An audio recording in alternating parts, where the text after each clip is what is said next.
Integrate it. Add wings to your career. Hello guys, welcome back. So अपन पढ़ रहे थे वाटर का ट्रीटमेंट, और ट्रीटमेंट में अपन ने कोगुलेशन और फ्लोक्यूलेशन तक प्रोसेस कर लिया था। नेक्स्ट और लास्ट प्रोसेस आता है डिसइंफेक्शन। तो अपन ने कोगुलेशन और फ्लोक्यूलेशन किया, वहां तक अपन ने टर्बिडिटी, फाइन पार्टिकल सारे हटा दिए। अब वाटर दिखने में तो क्लियर है, लेकिन क्या वो पी सकते हैं? क्वेश्चन तो वहां खड़ा होता है, नहीं अभी तक तो नहीं पी सकते, क्योंकि उसमें अगर एक भी बैक्टीरिया प्रेजेंट रहा, हालांकि अपना फिल्ट्रेशन प्रोसेस बैक्टीरिया को भी हटाता है, लेकिन सारे बैक्टीरिया वहां नहीं निकल पाते। ठीक है, सारे बैक्टीरिया का वहां इनएक्टिवेशन नहीं हो पाता, तो इसलिए अपन क्या करते हैं नेक्स्ट प्रोसेस में? डिसइंफेक्शन, क्योंकि एक बैक्टीरिया अपनी जिंदगी बिगाड़ सकता है भैया। तो स्टार्ट करते हैं अपन डिसइंफेक्शन। क्या होता है डिसइंफेक्शन? डिसइंफेक्शन होता है प्रोसेस ऑफ किलिंग और इनएक्टिवेशन ऑफ माइक्रोलॉजिकल बैक्टीरिया, पैथोजेंस जो भी है, ठीक है, उनको या तो मारना या उनको इनएक्टिवेट करना, ताकि वो अपने को हार्म नहीं पहुंचा सके। अब मेरा डिसइंफेक्शन होता है वो दो टाइप में होता है। पहला होता है फिजिकल, देन केमिकल। फिजिकल में कौन कौन सा आता है कि मैं या तो अल्ट्रावायलेट रेज से उनको डिसइंफेक्ट करूं या उनको हीटिंग या बॉइलिंग करूं। तो आता है मेरा कौन सा? हीटिंग या बॉइलिंग या यूवी रेज से, ठीक है। और केमिकल में कौन सा आता है? सबसे पहले तो मोस्ट इंपोर्टेंट क्लोरीनेशन। और क्या कर सकते हैं अपन कि भाई ट्रीटमेंट कर दो, किसके साथ? ट्रीटमेंट विद, उनका ऑक्सीडाइज करना है तो क्या ले सकते हैं? ब्रोमीन ले लो, आयोडीन ले लो, और भी जैसे KMnO4 ले लो, ठीक है। इन सब से अपन केमिकल ट्रीटमेंट भी कर सकते हैं। और क्या कर सकते हैं? जो माइक्रोलॉजिकल बैक्टीरिया और कोई पैथोजेंस प्रेजेंट है उनको इनएक्टिवेट कर सकते हैं या उनको किल कर सकते हैं, ठीक है। अब डिसइंफेक्शन को कभी कभी मैं सिर्फ क्या दे देता हूं? क्लोरीनेशन, क्योंकि अपन मोस्टली क्या यूज करते हैं? क्लोरीनेशन ही यूज करते हैं उनको इनएक्टिवेट करने के लिए। तो कभी कभी नाम आ जाता है डिसइंफेक्शन की जगह अपन डायरेक्ट क्या नाम दे देते हैं उसे?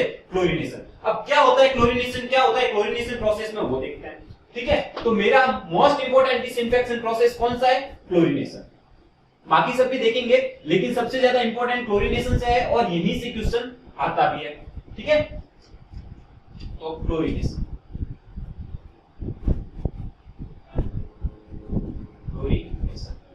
क्लोरीनेशन में होता क्या है? मैं वाटर में क्लोरीन ऐड करता हूं, ठीक है। अब वो क्लोरीन फ्री भी हो सकती है, मेरी कंबाइंड क्लोरीन भी हो सकती है, ठीक है। तो क्लोरीन ऐड करता हूं तब क्या मेरी रिएक्शंस होती है, क्या कंपाउंड बनता है और कैसे डिसइंफेक्टेंट होता है वो देखते हैं। तो जैसे ही मैंने क्लोरीन ऐड किया Cl2 प्लस H2O, ठीक है, और मेरे वाटर की पीएच अगर पीएच 5 to 7 नॉर्मली ये होती है, ग्रेटर देन 5 तो होनी चाहिए, तो मेरा क्या कंपाउंड बन जाता है? HOCl, जिसे बोलते हैं हाइपोक्लोराइट। ठीक है। ये हाइपोक्लोराइट क्या करता है? मेरा डिसइंफेक्टेंट एजेंट की तरह काम करता है। हाइपोक्लोरो एसिड भी कह सकते हैं, हाइपोक्लोराइट भी कहो, हाइपोक्लोरो एसिड क्या बन जाता है? हाइपोक्लोरो एसिड। अब ये हाइपोक्लोरो एसिड ये क्या करता है? अगर इसकी पीएच, अगर मेरे वाटर सॉल्यूशन की पीएच 7 से ज्यादा हो जाए, करीब 8 से ज्यादा हो जाए, ठीक है, 8 से ज्यादा हो जाए, तो ये किस में बदल जाता है? H प्लस और OCl माइनस, जिसे मैं कहता हूं हाइपोक्लोराइट आयन। हाइपोक्लोराइट आयन, ठीक है, हाइपोक्लोराइट आयन, ठीक है। अगर लेकिन यही अगर मेरी पीएच लेस देन 7 हो गई, ग्रेटर देन 8 हो गई, तो मेरा H प्लस और OCl में कन्वर्ट हो गया, और वो क्या? OCl माइनस क्या बोलते हैं? हाइपोक्लोराइट। यानी मेरा हाइपोक्लोरो एसिड अगर पीएच ग्रेटर देन 8 है तो हाइपोक्लोराइट आयन में कन्वर्ट हो गया, लेकिन अगर मेरी पीएच लेस देन 7 हो गई तो ये वापस क्या बन जाएगा? हाइपोक्लोरो एसिड, ठीक है। तो मैं क्या कह सकता हूं यहां से कि मेरा जो HOCl hypochloro acid, OCl minus hypochlorite ion और क्लोराइन, ये तीनों मेरे क्या काम करते हैं? डिसइंफेक्शन का काम करते हैं, डिसइंफेक्शन का, ठीक है।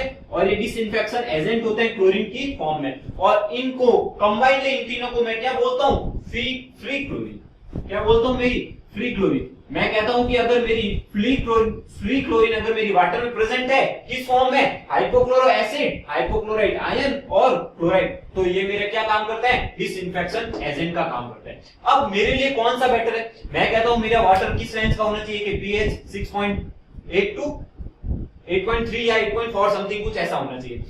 ठीक है, अगर मेरी पीएच रेंज, मैं क्लोरीनेशन के टाइम पीएच रेंज जनरली क्या रखता हूं, नियर अबाउट 7, ताकि वो वाटर में यूज भी कर सकूं आसानी से, और उस टाइम मेरा हाइपोक्लोरा एसिड बनता है। अब क्यों रखते हैं, क्योंकि मेरा हाइपोक्लोरो एसिड इज 80 टाइम्स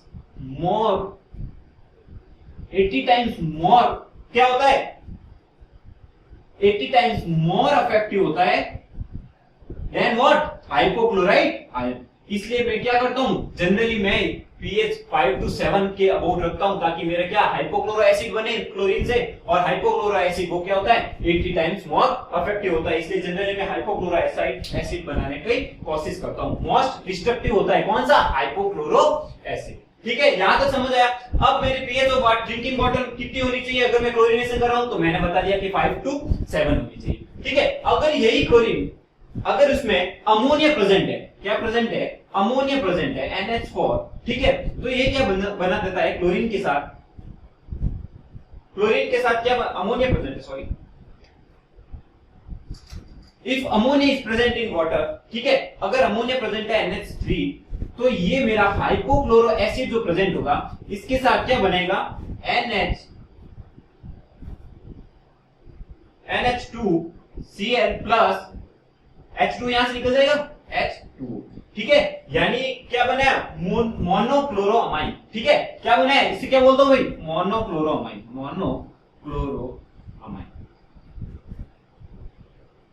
ठीक है, ये NH2Cl वापस अगर HOCl से रिएक्ट करेगा तो क्या बनेगा, वही NHCl क्या बन जाएगा, NaCl2 प्लस H2O, और इसे मैं क्या बोलता हूं, डाइक्लोरोअमाइन। सिमिलरली आप NH2Cl से इसको रिएक्ट कराओगे, क्या बनेगा, ट्राइक्लोरोअमाइन। अब जब मेरा अमोनिया अगर क्लोरीन के साथ रिएक्ट कर रहा है तो मोनोक्लोरोअमाइन, डाइक्लोरोअमाइन और ट्राइक्लोरोअमाइन बनता है। अब ये क्या होता है, ये एज डिसइंफेक्शन तो कम इफेक्टिव होते हैं, लेकिन ये वाटर में लॉन्ग टाइम तक बने रहते हैं। लॉन्ग टाइम यानी कि इनका लॉन्ग टाइम जर्मिसिडल एक्शन होता है। ठीक है, मेनली कौन सा जर्मिसिडल एक्शन लॉन्ग टाइम बनता है, NaCl2, डाइक्लोरोअमाइन। ठीक है, डाइक्लोरोअमाइन ज्यादा देर तक रहता है पानी में, तो वो मोर टाइम के लिए डिसइंफेक्शन एजेंट का काम करता है। हालांकि उसकी इफेक्टिवनेस HOCl से तो यानी कि हाइपोक्लोरो एसिड से कम होती है। ठीक है, अब कुछ टर्म आती है, जैसे क्या होती है मेरी फ्री रेजिडुअल क्लोरीन, क्या होती है मेरी फ्री क्लोरीन, वो बताते हैं हम। ठीक है, क्या होती है मेरी क्लोरीन डिमांड, कैसे निकालते हैं क्लोरीन डिमांड, वो सब भी देख लेते हैं। तो यहां से क्वेश्चन आता है भाई कौन सी पीएच पे वर्क करता है, 5 to 7 पीएच होनी चाहिए मेरी क्लोरीनेशन के लिए, क्योंकि क्या बनता है, हाइपोक्लोरो एसिड बनता है जो 80 टाइम्स मोर क्या होता है, इफेक्टिव होता है। ठीक है, और फ्री क्लोरीन कौन सी होती है भाई, हाइपोक्लोरो एसिड, हाइपोक्लोराइट आयन, ठीक है, और Cl2 मिलकर जो बनाता है वो फ्री क्लोरीन होती है। ठीक है, अब मेरी क्या होती है, chlorine demand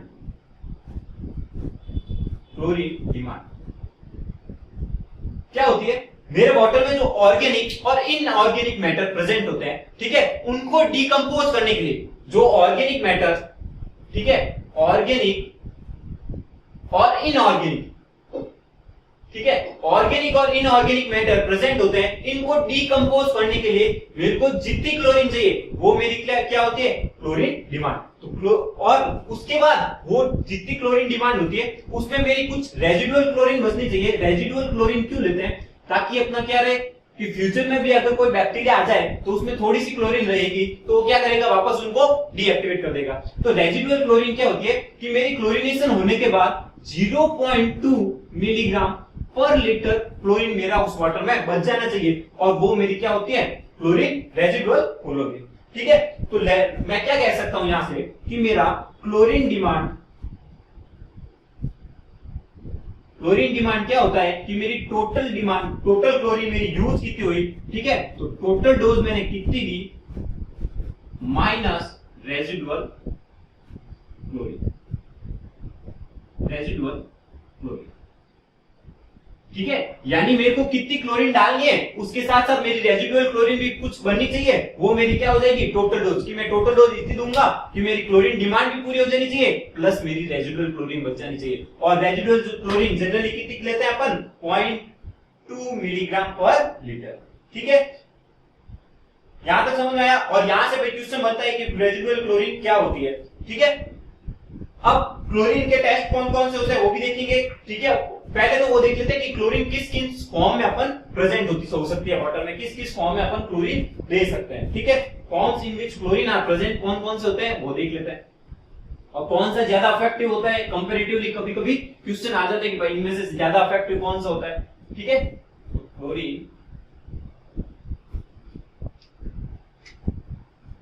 chlorine added in form of, तो किस किस फॉर्म में मैं क्लोरीन ऐड कर सकता हूं, ठीक है। तो पहला है मेरा as free chlorine. Free chlorine कौन सी होती है भाई, अपन ने अभी बताया था हाइपोक्लोराइड, हाइपोक्लोराइड आयन वगैरह और क्लोरीन, ठीक है। सेकंड ब्लीचिंग पाउडर के रूप में भी अपन क्लोरीन डाल सकते हैं, ठीक है। थर्ड मेरा क्या हो जाएगा, क्लोरामाइंस, और थर्ड क्लोरोमाइंस भाई स्प्रिंग देख लेना। और फोर्थ क्लोरीन डाइऑक्साइड ClO, ठीक है। अब इसमें से ज्यादा रिएक्टिव कौन सा होता है, कौन सा ज्यादा रिएक्शन, CaOC, ठीक है। तो इनमें से ज्यादा रिएक्टिव कौन सा होता है, कौन सा मेरा डिसइंफेक्टेंट की तरह इफेक्टिवली एक्ट करता है, तो इसमें इसके लिए सबसे पहला क्या होता है मेरा, सबसे ज्यादा इसमें रिएक्टिव कौन सा होता है, क्लोरीन डाइऑक्साइड, ठीक है। क्लोरीन डाइऑक्साइड इनमें से सबसे ज्यादा रिएक्टिव और इफेक्टिव होता है। सेकंड कौन सा होता है, अपन ने पढ़ा था हाइपोक्लोरो एसिड, ठीक है। थर्ड कौन सा होता है मेरा, थर्ड होता है भाई क्लोरोअमाइन। जनरली कौन सा क्लोरोअमाइन अपन ने वाटर में होता है, डाइक्लोरोअमाइन, ठीक है, ना कि मोनोक्लोरोअमाइन, क्योंकि अपन रेंज पीएच की रेंज क्या लेते हैं 5 to 7, और 5 to 7 में कौन सा एग्जिस्ट करता है मेरा ज्यादातर 7 के आसपास में डाइक्लोरोअमाइन करता है, ठीक है। और लास्ट कौन सा बच गया भाई, ब्लीचिंग पाउडर, ठीक है, तो CaOCl2। और ये क्वेश्चन पूछ चुके हैं आपको, ठीक है, कि भाई इनमें से ज्यादा इफेक्टिव कौन सा होता है, तो क्लोरीन डाइऑक्साइड सबसे ज्यादा, फिर फ्री क्लोरीन, फिर क्लोरोअमाइन एंड देन ब्लीचिंग पाउडर, ठीक है। ये क्वेश्चन बार बार आता भी है, इसलिए मैंने एक बार आपको करवा दिया। अब मेरे वाटर में अगर हाइड्रोकार्बन्स प्रेजेंट होंगे, तो मैंने पहले ही बताया था अगर हाइड्रोकार्बन प्रेजेंट होते हैं तो वो क्लोरीन के साथ रिएक्शंस करके क्या बनाते हैं, कार्सिनोजेनिक कंपाउंड। और ये कार्सिनोजेनिक नाम बार बार आ चुका है, ये क्या करता है भैया, अपने कैंसर कॉजिंग होता है, ठीक है। तो मेरे हाइड्रोक्लोरीन और फ्री क्लोरीन और हाइड्रोकार्बन मिलकर क्या बनाते हैं, फ्री क्लोरीन हाइड्रोकार्बन के साथ मिलकर क्या बनाता है भैया, कार्सिनोजेनिक प्रोडक्ट। और ये कार्सिनोजेनिक प्रोडक्ट क्या करता है भैया, कैंसर कॉजिंग होते हैं, ठीक है। अब क्लोरीन क्या बैक्टीरिया को रिमूव करता है, क्या पैथोजेंस को रिमूव करता है, नहीं। इसके अलावा भी क्लोरीन कुछ करता है, क्या करता है भैया, तो Fe, आयरन, मैग्नीज, ठीक है, इन सबको भी रिमूव करता है, ठीक है। एल्गी, टेस्ट एंड कलर, इसको भी कुछ हद तक, एल्गी तो है ही है, एल्गी टेस्ट एंड कलर को भी रिमूव करता है, ठीक है। तो मेरा क्लोरीनेशन बहुत काम का है, क्यों, क्योंकि खाली बैक्टीरिया और पैथोजेंस को भी किलिंग नहीं करता है, Fe, Mn, algae, bacteria, colour and taste, इन सबको भी रिमूव करता है। इसलिए मेरा क्लोरीनेशन बहुत ही इंपॉर्टेंट प्रोसेस हो जाता है, ठीक है। और क्लोरीन, एक चीज और ध्यान रख लेना, क्लोरीन अपन को किस फॉर्म में ज्यादा यूज लेते हैं, लिक्विड फॉर्म में ज्यादा यूज लेते हैं, ठीक है। अब आती है एक सॉल्युबिलिटी की बात करते हैं कि मेरा क्लोरीन वाटर में किस तरह से सॉल्युबल होता है। तो मेरा जब मैं टेम्परेचर बढ़ूंगा, जैसे जैसे मेरा टेम्परेचर इंक्रीज होता है, ठीक है, तो मेरी सॉल्युबिलिटी ऑफ क्लोरीन डिक्रीज होता है, ठीक है। बहुत इंपॉर्टेंट है, डायरेक्ट याद रखना, और इस पे डायरेक्ट क्वेश्चन आता है, एज टेम्परेचर इंक्रीज मेरी सॉल्युबिलिटी क्या होती है, डिक्रीज होती है, ठीक है। जैसे कि 10 डिग्री सेंटीग्रेड पे मेरा क्लोरीन कितना परसेंट सॉल्युबल होता है, 1%। लेकिन यही टेम्परेचर 40 डिग्री सेंटीग्रेड हो जाए तो मेरा क्लोरीन कितना डिजॉल्व होता है, कि सॉल्युबल कितना होता है 0.6%। और यहां से क्वेश्चन आता है बार बार कि मैं अगर टेम्परेचर बढ़ाता हूं तो मेरी क्लोरीन की सॉल्युबिलिटी पे क्या इफेक्ट होता है, तो मेरी सॉल्युबिलिटी डिक्रीज होती है। जैसे 10 डिग्री सेंटीग्रेड होता है तो अप्रोक्स सॉल्युबिलिटी कितनी होती है 1%, और 40 डिग्री सेंटीग्रेड हो तो मेरी सॉल्युबिलिटी डिक्रीज होके 0.6% तक हो जाती है। ठीक है, यहां तो हो गया। अब अपन करते हैं कि मेरा रेजिडुअल क्लोरीन होती है उसकी मैं टेस्टिंग कैसे करता हूं। रेजिडुअल क्लोरीन का काम होती है कि भाई मेरी अगर फ्यूचर में अगर वापस वो कॉन्टामिनेट हो जाए बैक्टीरिया से, तो जो रेजिडुअल क्लोरीन होगी वो मेरा क्या काम करेगी, डिसइंफेक्शन का काम करेगी। ठीक है, तो मेरी रेजिडुअल क्लोरीन है वो होनी चाहिए। अब रेजिडुअल क्लोरीन कितनी होती है, किस कैसे उसके टेस्ट से उसको मेजर करते हैं। ठीक है, सिर्फ टेस्ट के नाम आपको याद रखने हैं, कैसे टेस्ट होता है वो आपको नहीं पूछेंगे। ठीक है, तो टेस्टिंग ऑफ रेजिडुअल क्लोरीन किस किस से होते हैं वो देख लेते हैं। Testing of residual chlorine. ठीक है, तो सबसे पहला होता है अपना ऑर्थोटोल्यूडीन टेस्ट। ऑर्थोटोल्यूडीन टेस्ट। ठीक है, सेकंड होता है डीपीडी टेस्ट। थर्ड होता है आपका स्टार्च आयोडाइड टेस्ट। और डायरेक्ट पूछते भाई इसमें से क्लोरीन रेजिडुअल का टेस्टिंग करना है तो कौन सा मैं यूज करता हूं, स्टार्च आयोडीन टेस्ट। और चौथा होता है लास्ट क्लोरोटेक्स टेस्ट। ठीक है, तो मेरे को डायरेक्ट क्वेश्चन पूछा जाता है कि मैं रेजिडुअल क्लोरीन को मेरे को मेजर करना है तो रेजिडुअल क्लोरीन की प्रेजेंट है या नहीं है, इसकी टेस्टिंग मैं किससे कर सकता हूं। तो इनमें से कोई भी ऑप्शन में आ सकता है या तीन आ जाए, पूछ लेते हैं किससे नहीं होता है तो वो भी। तो ध्यान रखना orthotolidine test, DPD test, starch iodide test और क्लोरोटेक्स टेस्ट, इन चारों से मैं क्लोरीन रेजिडुअल पता करता हूं। और मोस्टली क्वेश्चन इसका ही आता है कि डीपीडी टेस्ट कहां काम आता है, तो क्लोरीन रेजिडुअल मेजर करने के लिए। ठीक है, क्लोरीन रेजिडुअल मेजर करने के लिए, ना कि क्लोराइड मेजर करने के लिए। ध्यान से सुनना, क्लोरीन रेजिडुअल मेजर करने के लिए आता है काम, ना कि क्लोराइड मेजर करने के लिए। ठीक है, क्लोराइड मेजर करने के लिए अपन ने क्या पढ़ा था, मोहर्स टेस्ट, याद आया कुछ। ठीक है, ध्यान रखना, ये बहुत बार आता है। ठीक है, अब अगर मेरी वाटर में क्लोरीन कभी ज्यादा मात्रा में हो जाए तो मेरे को क्या करना पड़ेगा, उसको हटाना पड़ेगा। तो क्लोरीन हटाने के लिए मेरे को क्या करना पड़ेगा, क्लोरीन को रिमूव करने के लिए वो क्या होता है, डीक्लोराइडेशन। और कुछ डीक्लोराइडेशन के क्या होते हैं, एजेंट्स होते हैं। कौन कौन से एजेंट अपन यूज करते हैं डीक्लोराइडेशन के लिए, तो जैसे एक्टिवेट कार्बन हो गया, सल्फर डाइऑक्साइड हो गया। तो मैं लिख देता हूं कि मेरा डीक्लोरिनेशन क्या होता है, dechlorination removal of excess chlorine. सबको पता है, ये तो नाम से पता चल रहा है, रिमूवल ऑफ एक्सेस क्लोरीन। ठीक है, और डीक्लोरिनेटिंग एजेंट कौन से होते हैं भैया, तो वो भी देख लेते हैं। डीक्लोरिनेटिंग एजेंट तो कौन से होते हैं, एक्टिवेटेड कार्बन,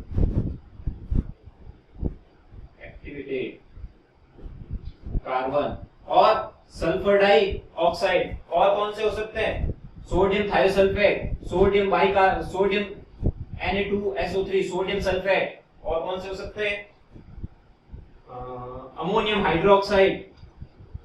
ठीक है, तो ये जनरली अपने लेते हैं, ammonium hydroxide, sodium sulphate, sulphur dioxide और एक्टिवेटेड कार्बन। और एक्टिवेटेड कार्बन बहुत ज्यादातर यूज यही किया जाता है और बहुत ही इस पे क्वेश्चन भी बनता है कि मेरा डीक्लोरिनेटिंग एजेंट कौन सा है, तो एक्टिवेटेड कार्बन वहां ऑप्शंस में ज्यादातर मिल जाता है। ठीक है, तो ये तो हुआ अपने क्या होते हैं डीक्लोरिनेटिंग एजेंट, क्या कैसे मैं क्लोरीन रेजिडुअल कौन कौन से टेस्ट से मैं पता करता हूं कि क्लोरीन रेजिडुअल प्रेजेंट है या नहीं है। ठीक है, अब टाइप ऑफ क्लोरीनेशन होता है, कैसे क्लोरीनेशन प्रोसेस होता है वो देखते हैं, उसके बाद देखेंगे अपन टाइप ऑफ क्लोरीनेशन। दोनों साथ साथ में देख लेंगे वैसे।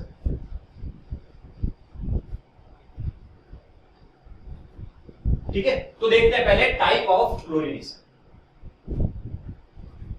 टाइप ऑफ क्लोरीनेशन बहुत ही सिंपल है भैया कि मेरी क्लोरीनेशन कौन कौन से टाइप के हो सकते हैं। तो सबसे पहला प्लेन क्लोरीनेशन, प्लेन क्लोरीनेशन।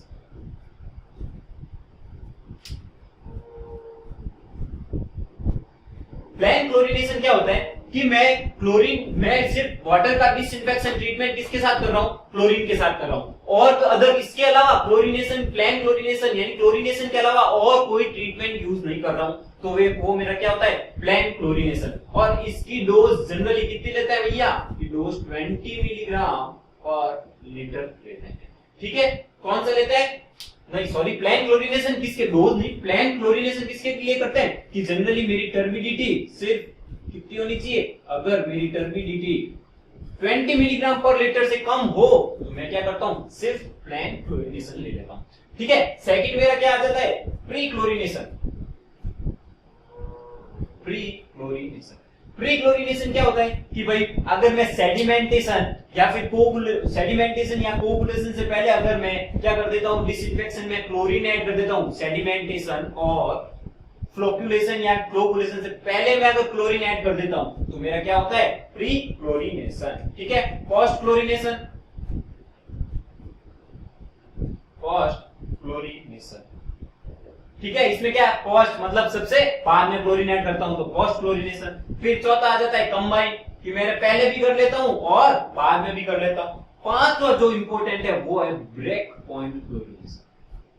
क्या होता है ब्रेक पॉइंट क्लोरीनेशन, अभी अपन एक ग्राफ से समझेंगे कैसे आता है, कैसे क्लोरीन रिएक्ट करता है, वो सब बताऊंगा। ठीक है, तो सिर्फ एक बार डेफिनेशन बता देता हूं। Break point chlorination is the addition of the chlorine beyond the break point. यानी बियॉन्ड ब्रेक पॉइंट का मतलब क्या हुआ कि मेरे जो ऑर्गेनिक मैटर, जो बैक्टीरिया प्रेजेंट है, उनका डिसइंफेक्शन हो जाता है, उसके बाद अगर जो मैं क्लोरीन ऐड करता हूं, ठीक है, वो होती है मेरी ब्रेक पॉइंट क्लोरीनेशन। यानी कि उस पॉइंट पे मेरा जो ऑर्गेनिक मैटर, जो बैक्टीरिया है, वो सारे इनएक्टिवेट हो जाते हैं, किलिंग हो जाता है। उसके बाद जो मैं क्लोरीन ऐड करता हूं वो मेरी क्या होती है, ब्रेक पॉइंट क्लोरीनेशन। तो कैसे क्लोरीन ऐड होती है, कैसे क्लोरीन रिएक्ट करती है, वो एक ग्राफ से समझते हैं अपन, बहुत इंपॉर्टेंट है। ठीक है, और ये क्वेश्चन आपके बहुत से बनते हैं, इसमें से देखते हैं। मेंस में भी आ जाता है क्लोरीनेशन का पूरा प्रोसेस, क्लोरीनेशन का ग्राफ कैसे होता है, वो सब समझना। ठीक है, चलो ग्राफ से देखते हैं। ये मेरा है एक्स एक्सिस, ठीक है, और ये हो गई मेरा वाई एक्सिस। ठीक है, वाई एक्सिस पे मैं ले लेता हूं कि मेरी रेजिडुअल, मैं जैसे क्लोरीन ऐड करता हूं तो मेरी रेजिडुअल क्लोरीन कितनी बचती है। ठीक है, और एक्स एक्सिस पे मैं ले लेता हूं कि मैं क्लोरीन कितना ऐड कर रहा हूं, क्लोरीन एडिंग। ठीक है, क्लोरीन एडिंग। जैसे मैं पहले क्लोरीन ऐड करता हूं तो पहले जो क्लोरीन होगी वो मेरी क्या होगी, जो इनऑर्गेनिक मैटर होती है, जो इनऑर्गेनिक मैटर होते हैं, रिड्यूसिंग कंपाउंड होते हैं, वो यूज कर लेते हैं। तो जैसे जैसे मैं क्लोरीन ऐड करता हूं, वाटर में कुछ रिड्यूसिंग कंपाउंड बचे होंगे, वो यूज कर लेंगे। ठीक है, ठीक है, तो जैसे मैंने क्लोरीन ऐड किया तो वाटर में जो रिड्यूसिंग कंपाउंड होते हैं उन्होंने यूज कर लिया। तो यहां पर क्या हो जाता है कि क्लोरीन को कौन ऐड यूज, किसने यूज किया, chlorine is used by reducing compound. तो मेरे फ्री क्लोरीन या रेजिडुअल क्लोरीन कुछ बचेगी, नहीं बचेगी। ठीक है, तो destructing of chlorine by residual, sorry क्या कहते हैं, reducing compound, destruction of chlorine by reducing. ठीक है, तो जो भी मेरे रिड्यूसिंग कंपाउंड होंगे वो पहले सारी क्लोरीन कौन यूज कर लेंगे, वो यूज कर लेंगे। तो मेरे यहाँ पर फर्स्ट स्टेप में क्या रेजिडुअल क्लोरीन बचेगी, कुछ बचेगी नहीं। उसके बाद जैसे मेरे जो रिड्यूसिंग कंपाउंड हो गए उनका डिस्ट्रक्शन हो गया, इन्होंने सारी क्लोरीन यूज कर ली, ठीक है, वो चेंज हो गए, तो फिर मेरी क्लोरीन क्या रेजिडुअल क्लोरीन के फॉर्म में बचने लगती है। ठीक है, ये समथिंग कुछ ऐसे बची। ठीक है, और यहाँ नॉर्मली एंगल अप्रोक्स 45 डिग्री होता है। अब जो क्लोरीन बची है वो क्लोरीन किसमें आएगी, ठीक है, तो वो क्लोरीन अगर मेरा अमोनिया प्रेजेंट होगा या ऑर्गेनिक प्रेजेंट होगा तो उसका फॉर्मेशन हो जाएगा। तो formation of chloro organic compound, chloro organic compound और अमोनियम क्लोराइड, अमोनियम क्लोराइड या क्लोरामाइन कह सकते हो आप डायरेक्ट, और फॉर्मेशन ऑफ क्लोरो। ठीक है, क्लोरामाइन। तो क्या होता है पहले स्टेप में, तो जो मैं जैसे जैसे मैं क्लोरीन ऐड करूंगा वो रिड्यूसिंग कंपाउंड क्या कर लेंगे, उसका रिड्यूसिंग कंपाउंड उससे उसका डिस्ट्रक्शन हो जाएगा। फिर क्या होगा, फिर ऐड करता जाऊंगा तो मेरी कुछ रेजिडुअल क्लोरीन बनेगी और फॉर्मेशन ऑफ क्या हो जाएगा, क्लोरो ऑर्गेनिक कंपाउंड है और क्लोरामाइन। ठीक है, फिर जो बैक्टीरिया प्रेजेंट होंगे तो उन ऑर्गेनिक मैटर का क्या होगा, डीकंपोजिशन हो जाएगा। ठीक है, तो क्या हो जाएगा, डिस्ट्रक्शन या डीकंपोजिशन ऑफ ऑर्गेनिक कंपाउंड, तो डिस्ट्रक्शन ऑफ ऑर्गेनिक कंपाउंड। अब ऑर्गेनिक कंपाउंड का डिस्ट्रक्शन हुआ तो क्लोरीन मेरे वहां यूज आई, तो क्या हुआ, मेरी रेजिडुअल क्लोरीन क्या हो गई, धीरे धीरे कम होनी स्टार्ट हो गई। मान लो मेरी रेजिडुअल कम क्लोरीन ये कम हो गई, इधर तक आ गई। ठीक है, क्या हुआ, जब मेरे ऑर्गेनिक कंपाउंड प्रेजेंट होंगे वो क्या करेंगे, जो फ्री रेजिडुअल क्लोरीन होंगे उनका यूज करके उनका डिस्ट्रक्शन होगा, तो मेरी क्या हो गई, जो रेजिडुअल क्लोरीन हुई वो एकदम से कम होनी स्टार्ट हो गई। ठीक है, और इस पॉइंट तक आते आते बी, इसको नाम दे देते हैं ए बी सी। ठीक है, सी पॉइंट तक आते आते मेरे सारे जो ऑर्गेनिक कंपाउंड है उनका क्या हो गया, डिस्ट्रक्शन हो गया। अब जो मैं क्लोरीन ऐड करूंगा वो क्या हो जाएगी, मेरी रेजिडुअल क्लोरीन। ये मेरी क्या होती, रेजिडुअल। ठीक है, तो ये 4 स्टेप्स होते हैं कि कैसे मेरी रेजिडुअल क्लोरीन बनती है। ठीक है, देखो वापस बता रहा हूं, जैसे मैंने क्लोरीन ऐड की वाटर में, तो वाटर में कुछ रिड्यूसिंग कंपाउंड होंगे, उनका डिस्ट्रक्शन हो जाएगा, तो मेरी रेजिडुअल क्लोरीन कुछ बचेगी नहीं।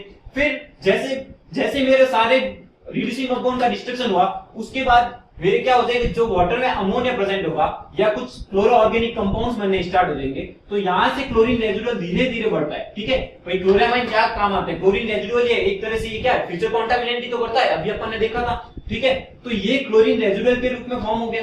ठीक है, अब ये क्लोरीन क्या करता है, जो ऑर्गेनिक मैटर जो वाटर में प्रेजेंट होंगे उनको डिस्ट्रक्शन करता है, तो यहां से जो मेरी रेजिडुअल क्लोरीन जो यहां तक पहुंच गई थी वो कहां काम आ रही है, ऑर्गेनिक मैटर के डिस्ट्रक्शन में काम आ रही है, तो मेरी क्लोरीन रेजिडुअल क्या हुआ, धीरे धीरे कम हो। अब इस सी पॉइंट तक आते आते मेरे सारे ऑर्गेनिक कंपाउंड क्या हो गए, डिस्ट्रक्ट हो गए, तो जो अब मैं ऐड करता जाऊंगा क्लोरीन, वो क्लोरीन मेरी क्या हो जाएगी, रेजिडुअल क्लोरीन के फॉर्म में बढ़ती जाएगी। ठीक है, तो ये आफ्टर सी पॉइंट जो मैं क्लोरीन ऐड करता हूं वो मेरा क्या होता है, ब्रेक पॉइंट क्लोरीनेशन। क्या होता है, ब्रेक पॉइंट क्लोरीनेशन। और भैया पिछली बार एएन में ये क्वेश्चन आया था। ठीक है, क्लोरीनेशन का डायग्राम पूरा भी ग्राफ आपको समझाना था उस टाइम। ठीक है, तो ये होती है मेरे क्लोरीनेशन क्या होता है, कैसे डिसइंफेक्शन होता है। ठीक है, अब कुछ फैक्टर है जो इस क्लोरीनेशन को अफेक्ट करते हैं, वो भी देख लेते हैं और अपना क्लोरीनेशन पूरा करते हैं। तो नेक्स्ट हेडिंग अपनी आ जाएगी क्या, फैक्टर अफेक्टिंग क्लोरीनेशन। तो कौन कौन से भैया फैक्टर अफेक्ट कर सकते हैं अपनी क्लोरीनेशन को, फैक्टर अफेक्टिंग क्लोरीनेशन। तो सबसे पहले मेरा आती है टर्बिडिटी। तो अगर मेरी टर्बिडिटी ज्यादा होगी तो मेरा क्या क्लोरीनेशन सही होगा, नहीं होगा। क्यों, हिंड्रेंस बढ़ जाएगी, हिंड्रेंस बढ़ने से कारण उसकी अफेक्टिवनेस कम हो जाएगी। तो जैसे मेरी टर्बिडिटी इंक्रीज हुई, मेरा अफेक्टिवनेस ऑफ क्लोरीनेशन क्या हुआ, इफेक्टिव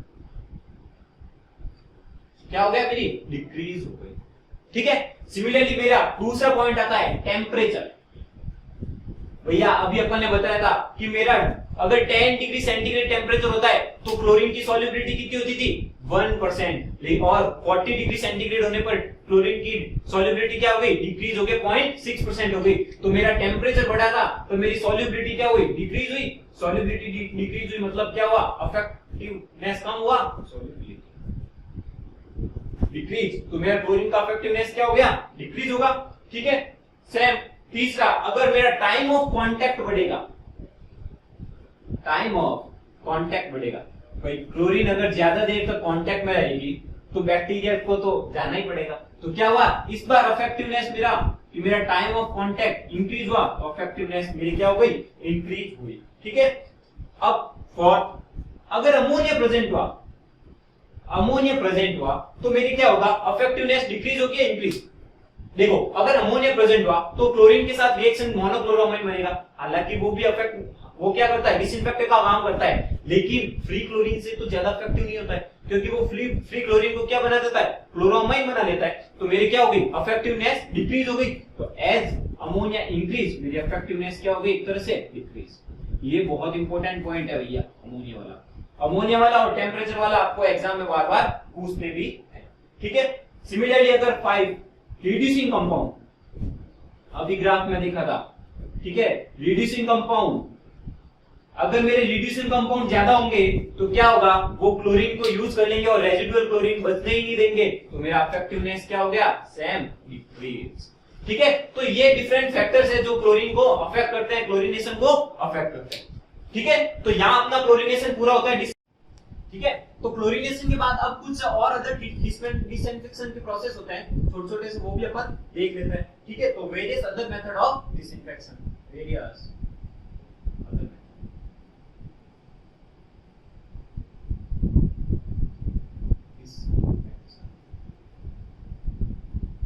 तो कौन कौन से होते हैं, जैसे पहला मैं लाइम लेता हूं। लाइम वैसे तो जनरली अपने क्या काम आता है, वाटर के सॉफ्टनिंग के लिए, तो इसको कहां यूज करेंगे अपन, वाटर की हार्डनेस को रिमूव करने के लिए। ठीक है, लेकिन जब अपन लाइम को एक्सेस में मिला देते हैं, एक्सेस लाइम, ठीक है, excess lime generally more than 43 to 44 milligram per litre, अगर अपन यहां तक पहुंच जाते हैं तो वो अपना क्या काम कर लेता है कि वो डिसइंफेक्शन की तरह भी यूज किया जाता है। ठीक है, अब लाइम को अगर एक्सेस में यूज करते हैं तो इसके बाद इसके लिए क्या करना पड़ता है, डीकार्बोनेशन भी यूज करना जरूरी हो जाता है। ठीक है, अगर लाइम को एक्सेस में यूज करते हैं तो डीकार्बोनेशन प्रोसेस करना जरूरी हो जाता है, क्योंकि क्या करता है, ये पीएच को इंक्रीज कर लेता है और पीएच को कंट्रोल करने के लिए अपन क्या करते हैं, डीकार्बोनेशन प्रोसेस। तो क्वेश्चन आता है भैया कि डीकार्बोनेशन प्रोसेस क्यों करते हैं, क्योंकि लाइम अगर एक्सेस में मिलाते हैं तो पीएच इंक्रीज होता है और पीएच को कंट्रोल करने के लिए क्या करते हैं, डीकार्बोनेशन प्रोसेस करते हैं। सेकंड अपना आता है ट्रीटमेंट विद ओजोन। ठीक है, ओजोन खुद डिसइंफेक्शन का काम नहीं करता। ओजोन क्या होता है, एलोट्रोपिक फॉर्म ऑफ ऑक्सीजन होता है। ठीक है, तो क्या बनता है कि मेरा 3O2 को जब मैं under high temperature, under high electric arc में रखूंगा तो क्या होता है, मेरा 2O3 बनता है। ये O3 क्या करता है, अनस्टेबल होता है और O2 प्लस O में कन्वर्ट हो जाता है। ये O मेरा क्या होता है, नेसेंट ऑक्सीजन। क्या होता है, नेसेंट ऑक्सीजन। और ये नेसेंट ऑक्सीजन ही मेरा क्या होता है, ऑक्सीडाइजिंग एजेंट होता है। ठीक है, ऑक्सीडाइजिंग एजेंट होता है। ठीक है, और ये ऑक्सीडाइजिंग एजेंट कौन सा, ये नेसेंट ऑक्सीजन ही मेरा क्या काम करता है, एज डिसइंफेक्टेंट, ना कि ओजोन डायरेक्ट। ठीक है, ओजोन डायरेक्ट डिसइंफेक्ट का काम नहीं करता, कौन सा काम करता है, नेसेंट ऑक्सीजन। ठीक है, जनरली इसकी डोज कितनी होती है, डोज होती है 1.5 टू 3 मिलीग्राम पर लीटर। ठीक है, अब नेसेंट ऑक्सीजन या ओजोन की जो डिसइंफेक्शन काम करते हैं, लेकिन इसकी सॉल्युबिलिटी बहुत कम होती है। ठीक है, तो इसको जब अपन डिसइंफेक्शन के लिए यूज करते हैं तो अपन इसको स्टिर करते रहते हैं, मतलब लाते रहते हैं। ठीक है, नेक्स्ट अल्ट्रावायलेट रेज। भाई ध्यान रखना, अल्ट्रावायलेट फिजिकल प्रोसेस होता है। ठीक है, इसमें वाटर से अल्ट्रावायलेट रेज पास करते हैं, जिससे अपने बैक्टीरिया क्या होते हैं, डिसइंफेक्टेंट या बैक्टीरिया का डिकम्पोजिशन हो जाता है। ठीक है, नेक्स्ट KMnO4।